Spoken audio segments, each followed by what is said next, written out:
ಕೃಷಿಗೆ ಮೂಲಾಧಾರ ಮಣ್ಣು. ವೈವಿಧ್ಯಮಯ ಬೆಳೆ, ಜೀವ ವೈವಿಧ್ಯತೆಗಳು ಬೇರು ಬಿಟ್ಟಿರುವ ತಾಣವಿದು. ಈ ಅತ್ಯಮೂಲ್ಯ ನೈಸರ್ಗಿಕ ಸಂಪನ್ಮೂಲದ ಆರೋಗ್ಯ ಕಾಪಾಡುವ ಹೊಣೆಗಾರಿಕೆ ನಮ್ಮ ಮೇಲಿದೆ. ಆದಾಗ್ಯೂ ಇತ್ತೀಚಿನ ದಿನಗಳಲ್ಲಿ ಅವೈಜ್ಞಾನಿಕ ನಿರ್ವಹಣೆಯಿಂದ ಸತ್ವಹೀನವಾಗುತ್ತಿರುವ ಮಣ್ಣಿಗೆ ಮತ್ತೆ ಜೀವ ತುಂಬಬೇಕಾಗಿದೆ. ಆಗ ಮಾತ್ರ ನಿಜವಾದ ಅರ್ಥದಲ್ಲಿ ಸುಸ್ಥಿರ ಕೃಷಿ ಸಾಧ್ಯ. ಈ ನಿಟ್ಟಿನಲ್ಲಿ ಮಣ್ಣಿನ ಮಹತ್ವ, ಗುಣಧರ್ಮ, ಸಂರಕ್ಷಣೆ ಕುರಿತಾಗಿ ಜಾಗತಿಕ ಮಟ್ಟದಲ್ಲಿ ಜಾಗೃತಿ ಮೂಡಿಸುವ ಉದ್ದೇಶ ವಿಶ್ವ ಮಣ್ಣಿನ ದಿನಾಚರಣೆಯದ್ದು. ನಾಳೆ ಅಂದರೆ ಡಿಸೆಂಬರ್ 5ರಂದು ಅಂತಾರಾಷ್ಟ್ರೀಯ ಮಣ್ಣು ವಿಜ್ಞಾನಿಗಳ ಒಕ್ಕೂಟದ ನಿರ್ಣಯದಂತೆ ಆಚರಿಸಲಾಗುತ್ತಿರುವ ಈ ದಿನಾಚರಣೆಗೆ ತನ್ನದೇ ಆದ ಮಹತ್ವ ಇದೆ. ವಿಶ್ವದ ಮೂಲೆ ಮೂಲೆಗಳಲ್ಲಿ ಈ ದಿನಾಚರಣೆಯನ್ನು ಅರ್ಥಪೂರ್ಣವಾಗಿ ಆಚರಿಸಲಾಗುತ್ತದೆ.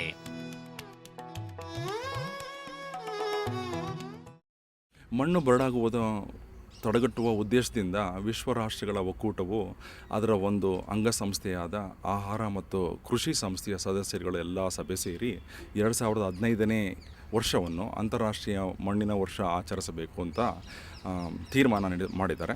ಇದರ ಮುಖ್ಯ ಧ್ಯೇಯ ಅಥವಾ ಉದ್ದೇಶ ಅಂತಂದರೆ ಆಹಾರ ಭದ್ರತೆಯನ್ನು ಹೆಚ್ಚಿಸುವಲ್ಲಿ ಮಣ್ಣಿನ ಪ್ರಾಮುಖ್ಯತೆ ಬಗ್ಗೆ ಜನಸಾಮಾನ್ಯರಲ್ಲಿ ಮತ್ತು ಪರಿಸರದಲ್ಲಿ ಸುಮಾರು ಪ್ರಮಾಣದಲ್ಲಿ ಜರುಗುವಂಥ ಹಲವಾರು ಉಪಯುಕ್ತ ನೈಸರ್ಗಿಕ ಕ್ರಿಯೆಗಳ ಬಗ್ಗೆ ಒಂದು ರೀತಿ ತಿಳುವಳಿಕೆ ಮಾಡಬೇಕು. ಅದರಿಂದಾಗಿ ಜನರಲ್ಲಿ, ರೈತರಲ್ಲಿ, ಮುಖ್ಯವಾಗಿ ವಿಜ್ಞಾನಿಗಳಲ್ಲಿ, ವಿದ್ಯಾರ್ಥಿಗಳಲ್ಲಿ, ಉಪನ್ಯಾಸಕರಲ್ಲಿ ಈ ಮಣ್ಣಿನ ಬಗ್ಗೆ ಹೆಚ್ಚು ಜಾಗೃತಿಗೊಳಿಸಲಿಕ್ಕೆ ಅಥವಾ ಅದರ ಬಗ್ಗೆ ಹೆಚ್ಚಿನ ಮಾಹಿತಿ ಕೊಡಲಿಕ್ಕೆ ಸಹಾಯ ಆಗಿದೆ ಅನ್ನೋದು ಇದರ ಮುಖ್ಯ ಉದ್ದೇಶ.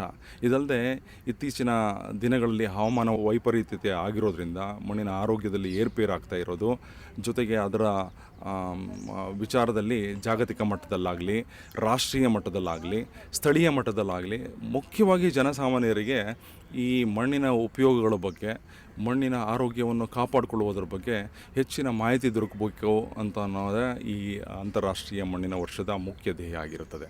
ಮಣ್ಣು ನೈಸರ್ಗಿಕ ಸಂಪತ್ತು. ಮಾನವನ ಉಳಿವಿಗೆ ಕಾರಣವಾದಂಥ ಈ ಮಣ್ಣಿನ ಮಹತ್ವವನ್ನು ಅರಿತು ಅದರ ವಿಚಾರವಾಗಿ ಒಂದು ಕಾರ್ಯಕ್ರಮ ಆಚರಿಸಲಿಕ್ಕಾಗಿ ಅಂತಾರಾಷ್ಟ್ರೀಯ ಮಣ್ಣಿನ ಒಕ್ಕೂಟದ ಎಲ್ಲ ಸದಸ್ಯರು 2002ನೇ ಇಸ್ವಿನಲ್ಲಿ 2002 ವರ್ಷದಲ್ಲಿ ತೆಗೆದುಕೊಂಡ ಒಂದು ನಿರ್ಣಯ ಏನು ಅಂತಂದರೆ, ಡಿಸೆಂಬರ್ 5ನೇ ತಾರೀಕನ್ನು ವಿಶ್ವದ ಮಣ್ಣಿನ ದಿನ ಅಂತ ಘೋಷಿಸಿ ಪ್ರತಿ ವರ್ಷ ಈ ಆಚರಣೆಯನ್ನು ಮಾಡಬೇಕು ಅಂತ ಹೇಳಿರೋದು.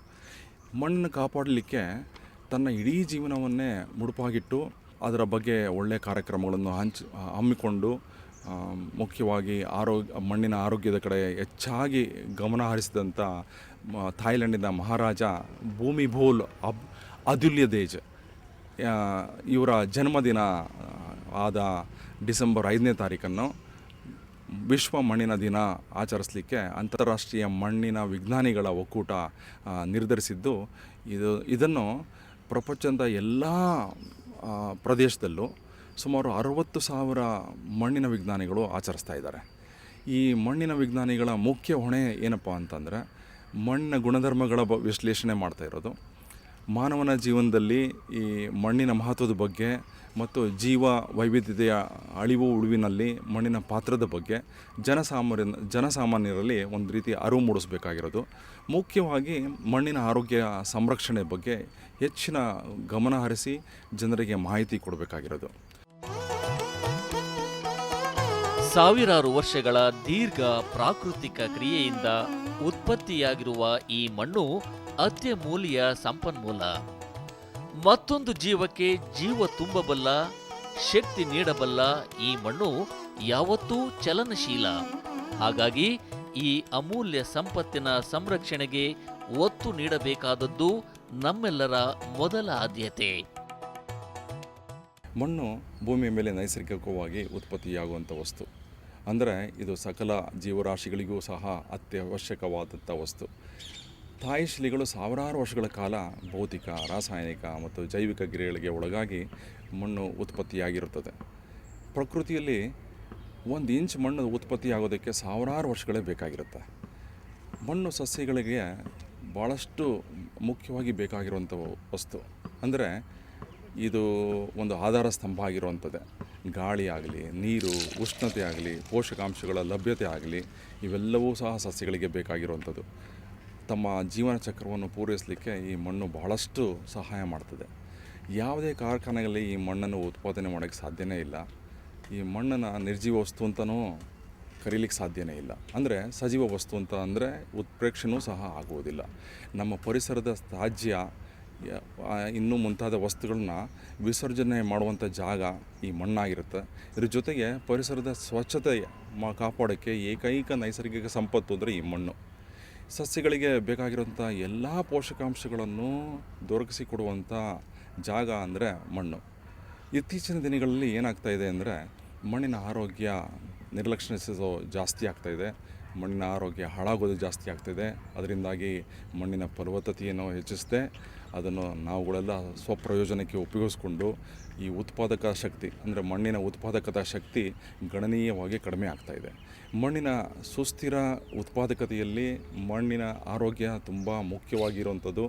ಮಣ್ಣಿನ ಆರೋಗ್ಯ ಕಾಪಾಡಿಕೊಳ್ಳೋದು ನಿಮ್ಮೆಲ್ಲರ ಕರ್ತವ್ಯ ಅಂತ ನಾನು ಹೇಳಲಿಕ್ಕೆ ಇಚ್ಛೆಪಡ್ತೀನಿ. ಅಂದರೆ ಆರೋಗ್ಯಕರವಾದ ಮಣ್ಣು ಅಂದರೆ ಏನು, ಅದು ಯಾಕೆ ನಿಮ್ಮೆಲ್ಲರಿಗೂ ಹೆಚ್ಚಿನ ಗಮನ ಹರಿಸ್ತಾ ಇದೆ ಅಂದರೆ ನೋಡಿ, ಒಂದು ಪರಿಸರದ ಗಡಿಯೊಳಗೆ ಜೈವಿಕ ಉತ್ಪಾದನೆಗೆ ಉಳಿಸ್ಕೊಳ್ಳುವಂಥದ್ದು ಮತ್ತು ಪರಿಸರದ ಗುಣಮಟ್ಟವನ್ನು ನಿರ್ವಹಣೆ ಮಾಡುವ ಸಾಮರ್ಥ್ಯ ಹೊಂದಿರುವಂಥ ಮಣ್ಣಿಗೆ ನಾವು ಆರೋಗ್ಯಕರ ಮಣ್ಣು ಅಂತ ಕರಿತೀವಿ. ಆರೋಗ್ಯಕರ ಮಣ್ಣಿನಿಂದ ಅಧಿಕ ಉತ್ಪಾದನಾ ಸಾಮರ್ಥ್ಯ, ಉತ್ತಮ ಪರಿಸರ, ಆರ್ಥಿಕ ಪ್ರಗತಿ ಸಾಧ್ಯ. ಈ ನಿಟ್ಟಿನಲ್ಲಿ ಮಣ್ಣಿನ ಆರೋಗ್ಯವನ್ನು ಅಳೆಯಲು ಹಲವು ಸೂಚಕಗಳು ಲಭ್ಯ.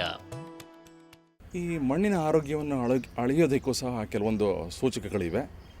ಮುಖ್ಯವಾಗಿ ಮಣ್ಣಿನ ರಸಸಾರ, ನಂತರ ಸಾವಯವ ಇಂಗಾಲ, ಈ ಭೌತಿಕ ಗುಣಲಕ್ಷಣಗಳಾದ ಮಣ್ಣಿನ ಕಣಗಳ ರಚನೆ, ಮಣ್ಣಿನ ಸಾಂದ್ರತೆ, ಸ್ಥಿರತೆ, ನೀರನ್ನು ಹಿಡಿದುಕೊಳ್ಳುವಂಥ ಸಾಮರ್ಥ್ಯ, ಅಲ್ಲದೆ ರಾಸಾಯನಿಕ ಗುಣಲಕ್ಷಣಗಳಾದ ಮಣ್ಣಿನ ರಸಸಾರ ಇರ್ಬೋದು, ಲವಣಾಂಶಗಳಿರ್ಬೋದು, ದೊರೆಯುವ ಪೋಷಕಾಂಶಗಳು ಸಾರಜನಕ, ರಂಜಕ, ಪೊಟ್ಯಾಶು, ಗಂಧಕ, ಸುಣ್ಣ, ಮೆಗ್ನೀಷಿಯಮ್ಮು, ಮುಖ್ಯವಾಗಿ ಲಘು ಪೋಷಕಾಂಶಗಳು.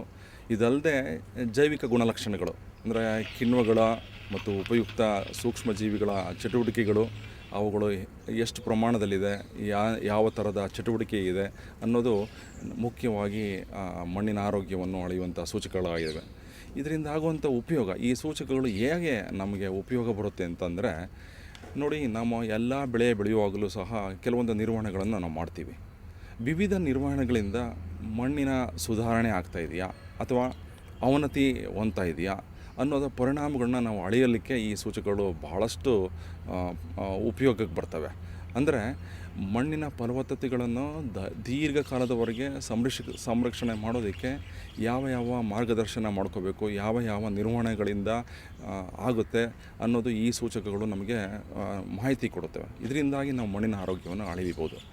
ಈಗ ಆರೋಗ್ಯಕರವಾದ ಮಣ್ಣಿನ ಗುಣಲಕ್ಷಣಗಳು ಯಾವ್ಯಾವು ಅಂತಂದರೆ ನೋಡಿ, ಯಾವುದೇ ಮಣ್ಣು ಸಹ ಸಮತೋಲನ ಪ್ರಮಾಣದಲ್ಲಿ ಪೋಷಕಾಂಶಗಳನ್ನು ಪೂರೈಕೆ ಮಾಡಬೇಕು. ಉತ್ತಮ ನೀರು ಬಸಿಯುವಂಥದ್ದು ಮುಖ್ಯವಾಗಿ ಇರುವಂಥದ್ದು ಈ ಮಣ್ಣಿನಲ್ಲಿ ಇರಬೇಕು.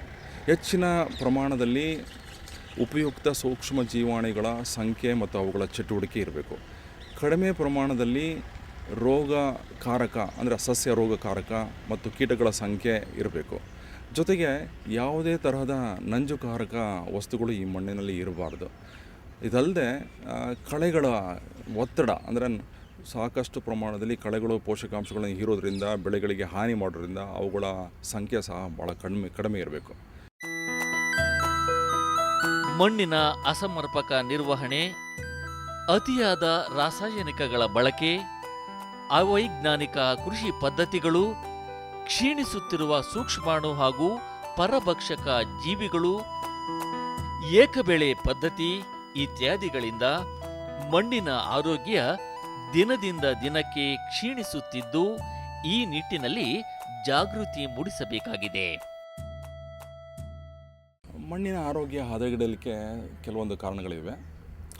ಮುಖ್ಯವಾಗಿ ತೀವ್ರ ಪ್ರಮಾಣದ ಮಣ್ಣಿನ ಸವಕಳಿ ಆಗ್ತಾ ಇರೋದು.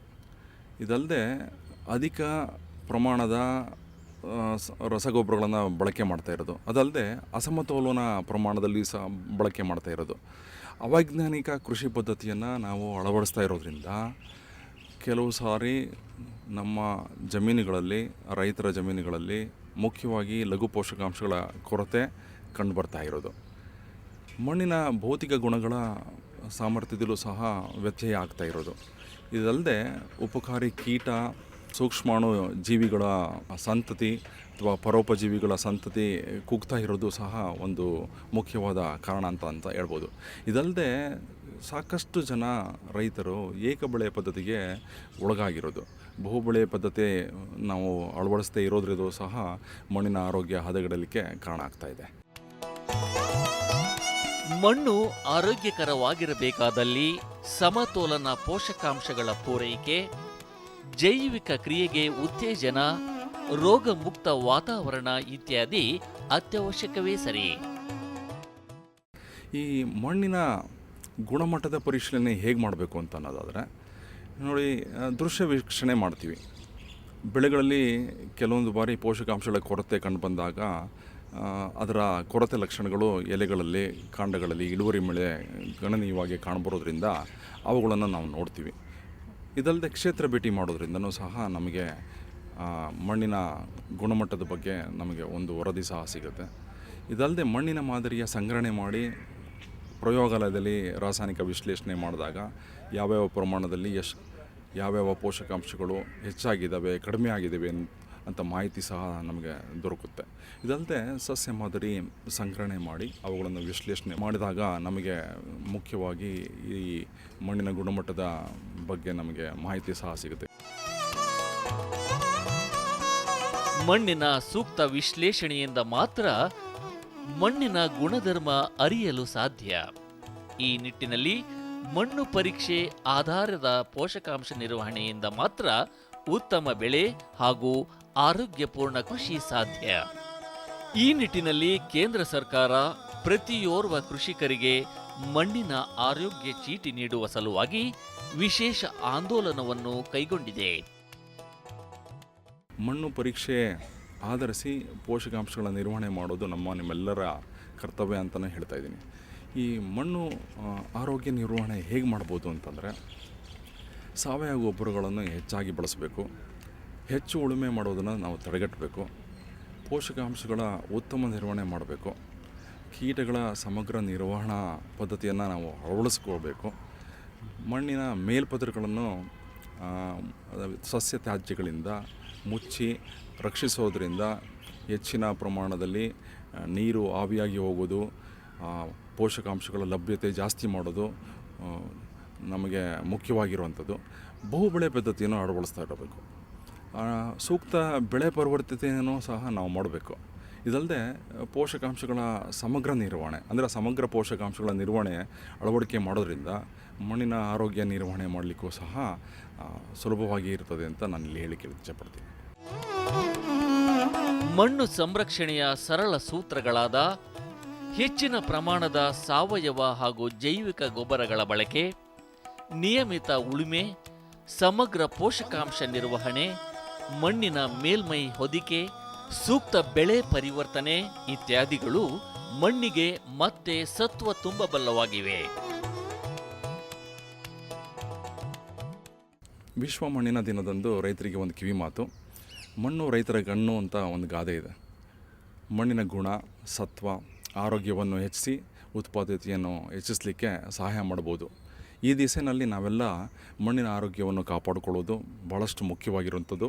ಇದರ ಜೊತೆಗೆ ಕೃಷಿಯಲ್ಲಿ ಒಂದು ಸುಸ್ಥಿರತೆಯನ್ನು ತರಲಿಕ್ಕೆ ಬಹಳ ಸಹಕಾರಿಯಾಗಿರುತ್ತದೆ. ಈ ಸಸ್ಯ ಪೋಷಕಾಂಶಗಳನ್ನು ಬೆಳೆಗಳಿಗೆ ಅವಶ್ಯಕತೆಯಿಂದ ಹೆಚ್ಚಾಗಿ ಅಥವಾ ಕಡಿಮೆಯಾಗಿ ಒದಗಿಸೋದು ಸೂಕ್ತ ಅಲ್ಲ ಅಂತ ನಾನು ಇಲ್ಲಿ ಹೇಳಲಿಕ್ಕೆ ಇಚ್ಛೆಪಡ್ತೀನಿ.